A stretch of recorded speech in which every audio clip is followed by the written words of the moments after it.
By this equality between the parties, their public vessels have been received in our ports on the same footing. They have enjoyed an equal right to purchase and export arms, munitions of war, and every other supply,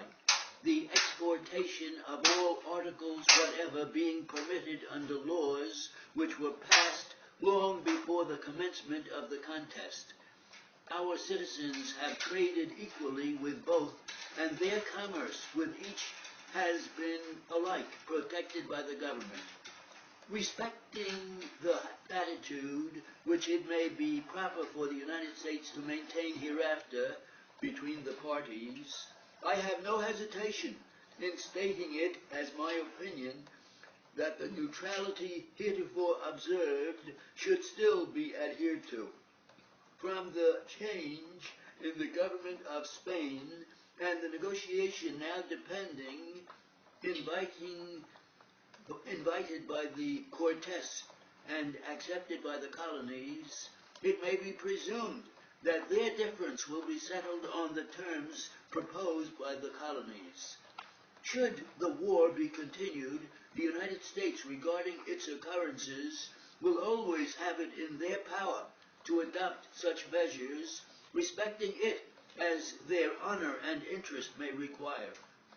Shortly after the general peace, a band of adventurers took advantage of this conflict and of the facility which it afforded to establish a system of buccaneering in the neighboring areas, to the great annoyance of the commerce of the United States and, as was represented, of that of other powers. Of this spirit and of its injurious bearing on the United States, strong proofs were afforded by the establishment at Amelia Island and the purposes to which it was made instrumental by this band in 1817 and by the occurrences which took place in other parts of Florida in 1818, the details of which in both instances are too well known to require to be now recited. I am satisfied, had a less decisive course been adopted,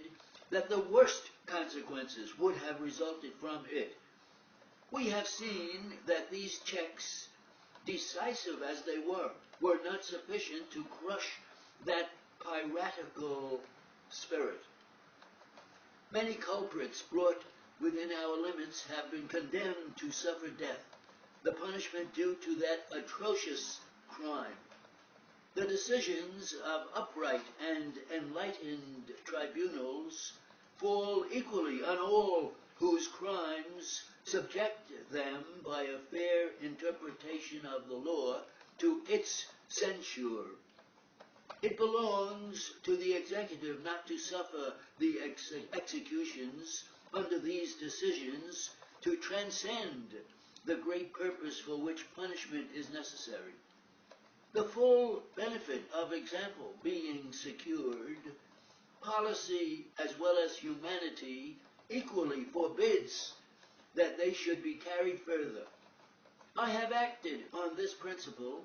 pardoning those who appear to have been led astray by ignorance of the criminality of the acts they had committed,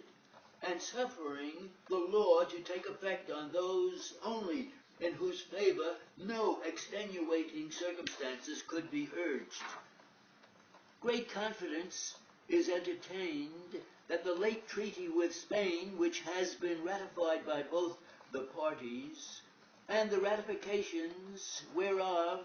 have been exchanged, has placed the relations of the two countries on a basis of permanent friendship. The provision made by it for such of our citizens as have claims on Spain of the character described will, it is presumed, be very satisfactory to them, and the boundary which is established